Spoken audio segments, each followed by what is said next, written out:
So we are up to week 9 of Money Magnetism, and today's chapter is called How Earning Money Can Promote Spiritual Growth. Now, talking about money in a spiritual satsang can seem like a contradiction. Paramahansa Yogananda's teachings are quite unique in that way. And if we understand the yuga cycle, as in how the world goes from times of higher consciousness to times of lower consciousness, that can explain to us how the teaching of money fits in. You see, in the Dark Ages, the Kali Yuga, if you wanted to live a spiritual life, you could not continue to live in the world. You'd have to either go into the Himalayan mountains or in the forests or join a monastery. Monasteries were often in secluded places in order for you to live a spiritual life. As in, there was a very distinct separation whether you lived a life in the world or you wanted to live a spiritual life. In fact, some of the spiritual traditions, even today, if you live the renunciate life, they do not touch money at all. They do not handle money. But such is not the case with what our line of gurus has brought to us. Lahiri Mahashaya, Karen talked about Lahiri the other day. He was a government accountant. He was dealing with money all the time, the whole time he was at work, and then even probably outside of work. I remember there's a wee passage in the autobiography of a yogi where Lahiri Mahashaya's wife is telling Lahiri off for not providing enough money. And Sri Yukteswar too, his family had left him an ancestral mansion or some property that was bringing in rent, and so he also had to deal with money. And Master, when he went to America, he has said that usually in India, the disciples work to provide for the guru. He says in America, he was having to work, bring in the money in order to support his disciples. And the times that we are living in, we really cannot separate the material and the spiritual life. In fact, if you look at it today, the monasteries, they're pretty much closing down. Not many people are entering the spiritual life in that way. And the reason for that is we are in the age of energy, Dwapara Yuga.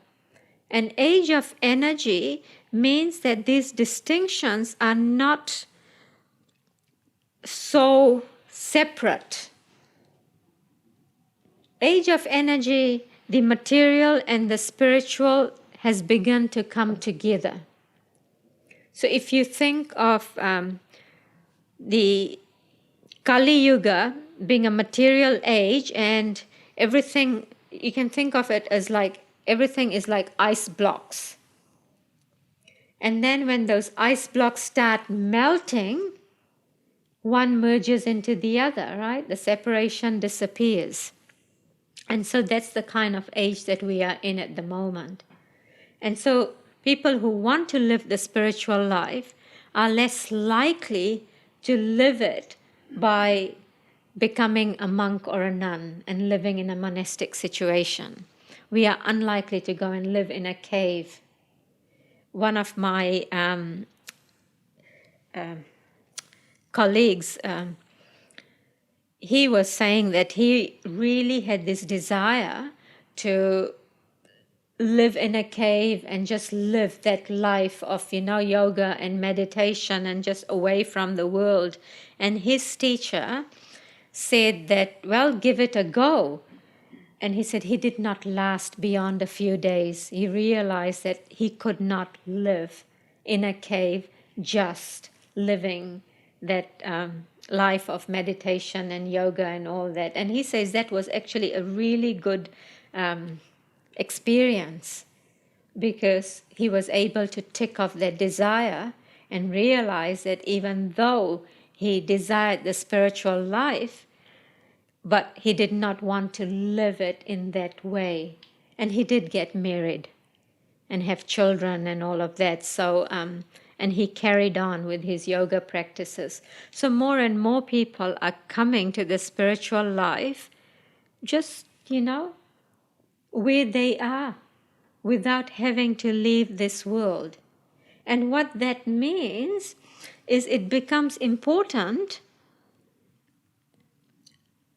how to handle money and what kind of a relationship we need to have with money. Because once upon a time you could completely not have to do anything with money. Somebody else would take care of it. But now we've got to figure it out. And we are very fortunate that, in fact, Master wrote many lessons on this very subject. Material success, prosperity, money, magnetism, all talking about how to live in this world of money and yet live a spiritual life. So, Swami in this book here tells his own story. So first he began as a monastic with the Self-Realization Fellowship. And then some years later, he was thrown out of Self-Realization Fellowship.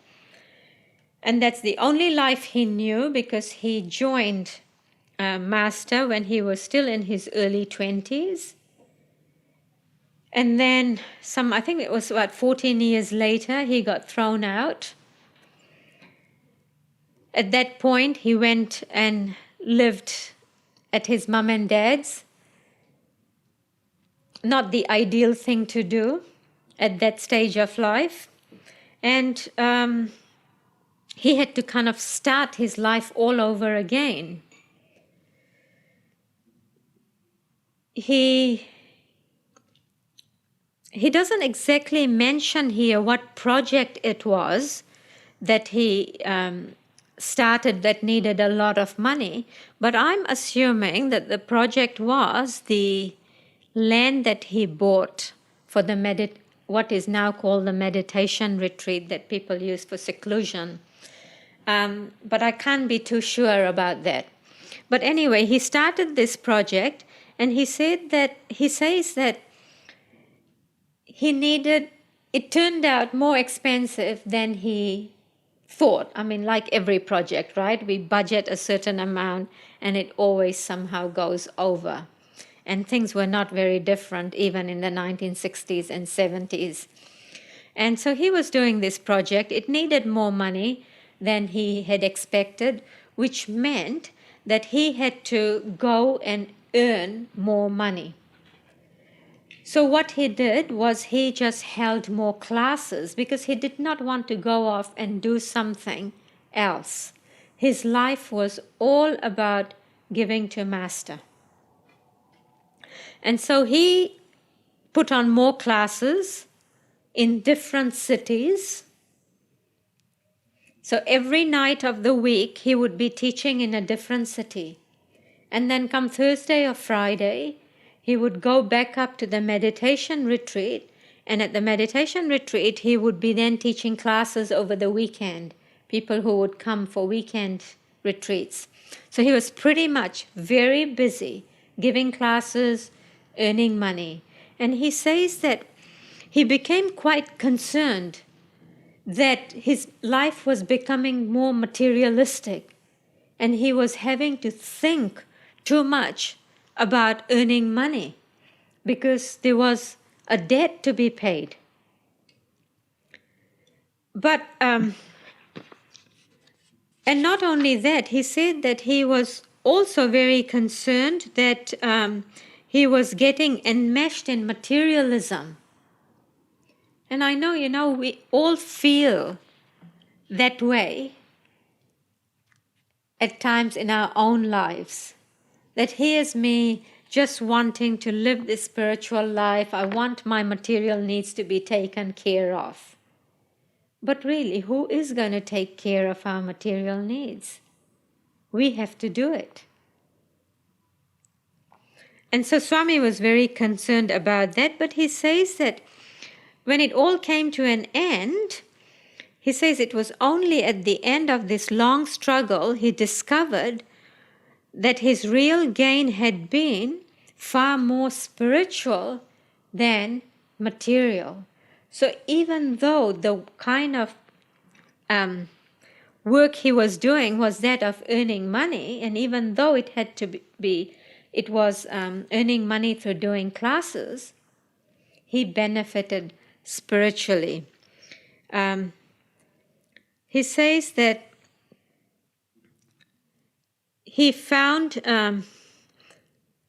this is what he writes, I found myself inwardly much stronger, more energetic, more confident of my ability to handle whatever challenge life chose to give me. Above all, I felt closer to God. So as in, there is no need for us to think of our spiritual life as separate from our life that involves earning money. As long as we can spiritualize the earning money part, and that is the challenge, isn't it? How do you spiritualize earning money so that your spiritual life and your material life are not separate, but they can all both come together? And Swami says that in order for that to happen, think of your work as service to God, no matter what it is that you are doing. At the end of it all, we are all serving in some way, right? If you're working with patients or customers or clients, we can see God in them, that whatever I am doing, I'm serving God. He mentions something that Paramahansa Yogananda had said. This is what he writes. During the process of earning money to pay for that project, it was a surprise to me, and a great reassurance came from these two statements of Paramahansa Yogananda on the spiritual aspects of making money. The first of this was a promise that he had made to a student that by helping his mission monetarily, the student would make rapid spiritual advancement. Now, you could be quite cynical and think that, just because Master needed money and that's why he said that. But we also know that Master's heart was very pure. And so I have trust and I have faith that he did not say that lightly, nor did he say this because he needed money. Because I've also heard some story where somebody wanted to give some money and Master refused because of whatever conditions that were put on how that money was to be used. I'm not 100% whether that was a story from Master or story from Swami. They all kind of get all intertwined in my own mind. So I trust here that what he says is true, that helping his mission monetarily, the student would make more rapid spiritual advancement. And last week we talked about the importance of tithing. And then the second statement he said was making money honestly and industriously to serve God's work is the next greatest art after the art of realizing God. And I've been actually thinking about this statement quite a bit as to what is it? Why does he call the art of making money as the next greatest thing to the art of finding God? And it's something we probably will need to meditate on as to what it means. The art of earning money. Then he says, whereas I used to look upon money making as a rather sordid necessity of life, I've come to see the need for it as a great spiritual opportunity. Indeed, as I said earlier, my greater gain from undertaking that project was the spiritual power, the faith, the willpower, and energy that the service gave him. As in, all the gains were spiritual. And then he goes on to say that many businessmen, once they decide to devote their lives to God and in service to God, they make rapid spiritual advancement. Why? Good business people are people of great energy, concentration, focus, discipline, and these are the very same qualities that are required on the spiritual path. Meditation is not a passive activity. For you to be having a good meditation, it's actually a very dynamic practice. It's not lowering your awareness and moving down into your subconscious state, but really raising your energy and moving to the superconscious state where you have greater clarity, more intuition. In fact, good business people are always using intuition without realizing that they are using their intuition. And so, really, when they make the switch towards spirituality, they make a lot of progress. Rajarsi Janakananda, Master's advanced disciple, who was a self-made multimillionaire, well, he was an excellent businessman for him to be a multimillionaire. And he experienced samadhi on the very first time he meditated with the technique of Kriya Yoga with Master. Imagine that. And he was a successful businessman. He just turned his focus to spirituality and he made a lot of progress. In fact, he became the president of Self-Realization Fellowship after Master passed away. And also, he funded a lot of Master's work. The trip that Master made to India in 1935, when Sri Yukteswar called him back, Rajarsi Janakananda funded Master's trip. So you can see that, even spiritual work needs money. And when the great masters come, I think they usually bring with them their disciples who are able to support them. And we too are the disciples who have been called in these early stages of this work here in New Zealand. We are like, I don't know, is it third generation? So if you think of Master as the first generation, And Swami is like second generation. And maybe the people who helped Swami found Ananda, you could think of that as the third generation. So maybe we are like the fourth generation. And still, very early stages. And the early stages are quite valuable in that the teachings haven't yet been diluted. And the people who were alive while Master was still alive have still been around. Okay, Swami just passed away in 2013, but that's still very recent, and that's in our lifetime. And so what we are getting at this stage of the teaching is still what Master gave. They haven't been diluted. And I have no doubt that we must have been with Master. In every time he came, we probably came with him. And that's why we have been called. Nobody really comes to this path because their logic tells them to be part of it. We come because we feel a calling in our own hearts. It's an experiential thing.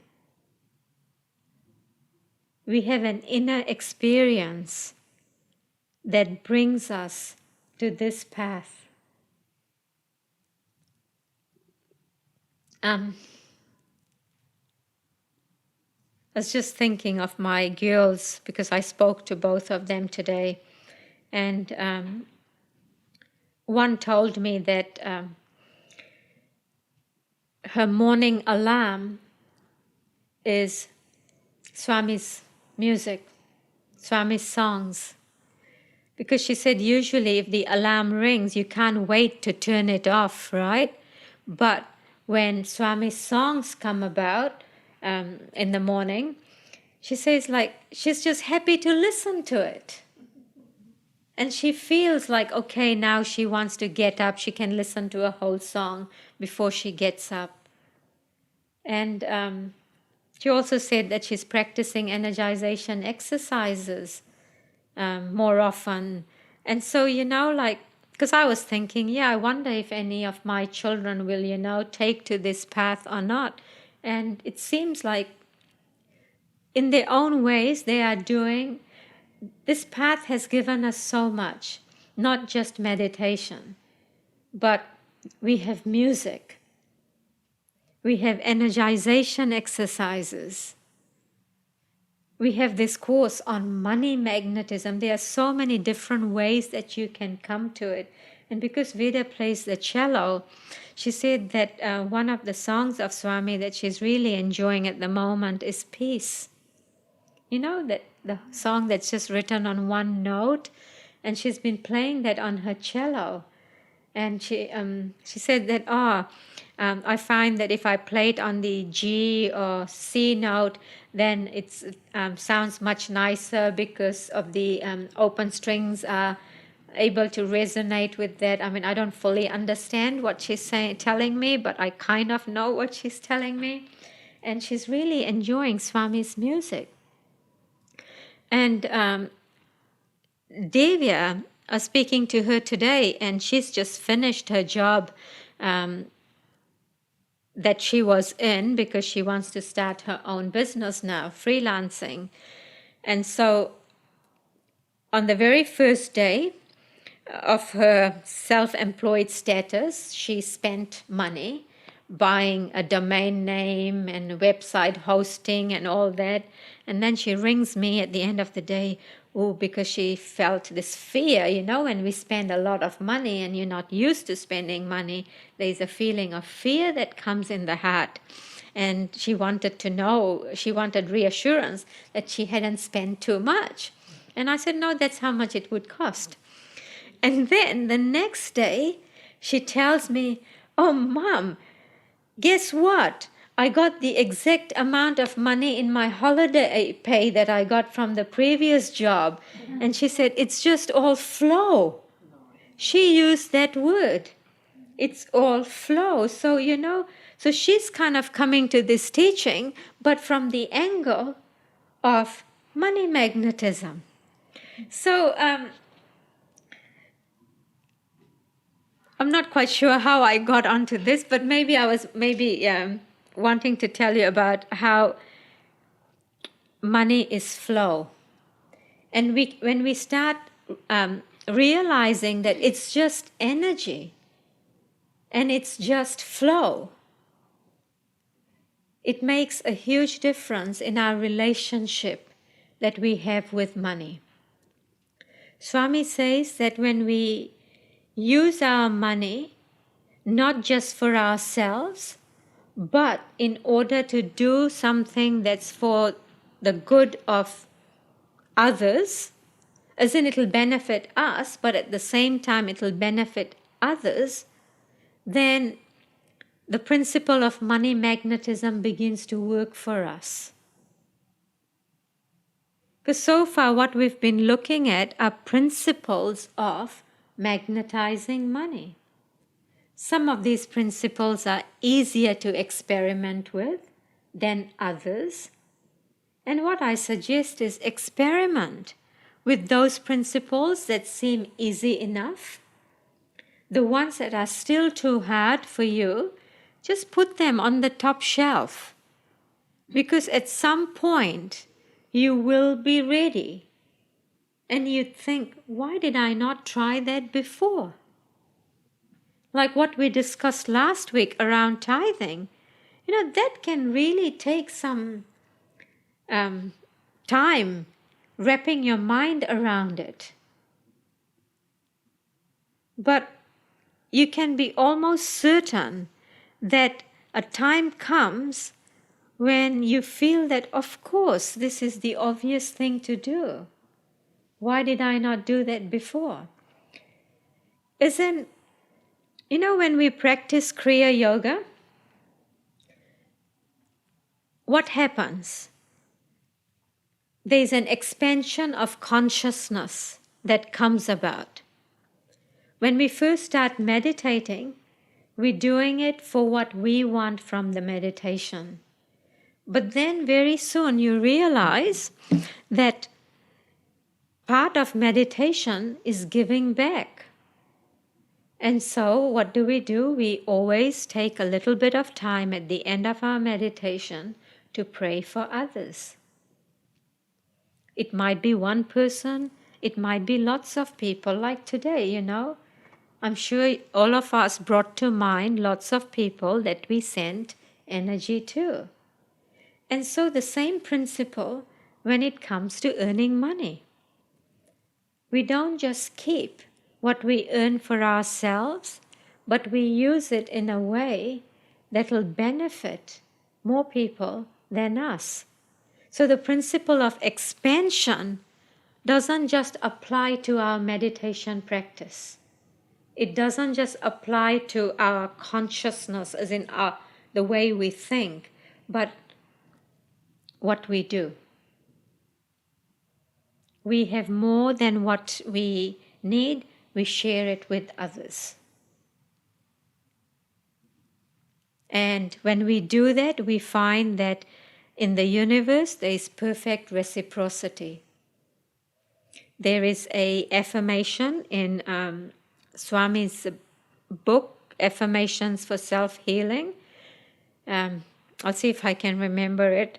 What I give to others, I give not away, for in my greater reality, it always remains mine. Is that correct? It remains ever mine. It remains ever mine, yeah. So, and it's a affirmation worth doing, because affirmations begin to change our consciousness. So, let me see what else Swami says here.